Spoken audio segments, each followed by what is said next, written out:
Hello everybody, Ben Woodruff here. Today's video I'm going to be talking about how petroglyphs are actually made.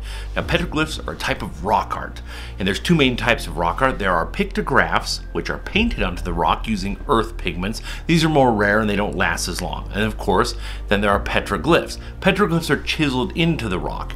Now normally just over time, the natural iron oxides out in the minerals will form a patina over the outside of a rock, kind of a rusty color.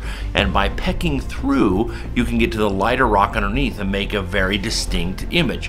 And these are petroglyphs. Now petroglyphs are a type of rock art that is found all over the world, from South America to Australia to Africa to Siberia. Literally, this is a very human thing.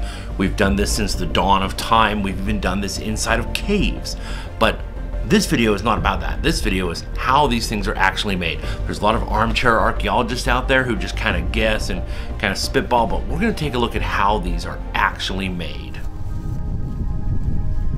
On this petroglyph, you can see that that iron oxide rust, that patina, is over the outside of the rock. It's dark. By chiseling underneath, you can see the rock underneath is much lighter.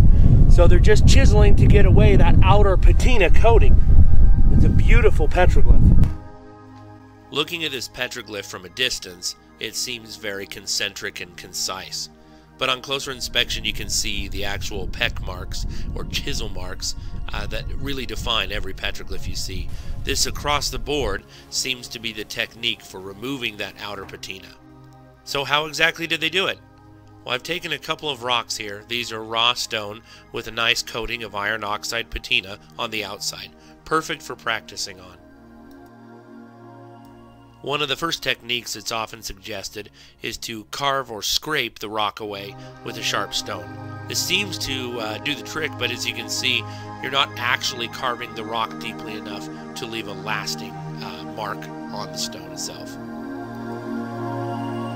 Another technique that's often suggested is to use indirect percussion with an elk antler or a moose antler and a hammer stone. This seems like it would work using the antler as a chisel, but as you can see, the stone is just too hard. I've tried this with many different types of antler before. I've had a little bit of success with moose, but not enough to leave a good mark. Another technique that's often suggested is direct percussion, using a sharp stone and directly hammering into the patina. Now this does work a little bit, but there's no precision and it doesn't leave the deep marks we find in petroglyphs. So let's take a look at a clue here. I found these stones right near the petroglyph site. It's a coarse stone similar to quartzite, and it's been clearly worked by human hand. I'm a flint knapper and I recognize the hallmark signs of percussion hits used to shape this stone. Now this piece here could be used as a hand axe or a butchering tool, but it was left on site. More importantly are these flakes or spalls, as we call them, and they don't look like much. These are actually perfect chisels for, even in the shape they're in now, for making a petroglyph. I left the artifacts in place and went home and took a raw piece of quartzite that I had available and hammered off spalls similar to what I had seen near the petroglyphs. When I was done, I had a nice grouping of chisels of different sizes and shapes.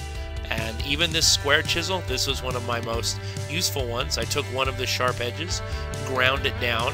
The grinded edge is the edge I will use to hammer against.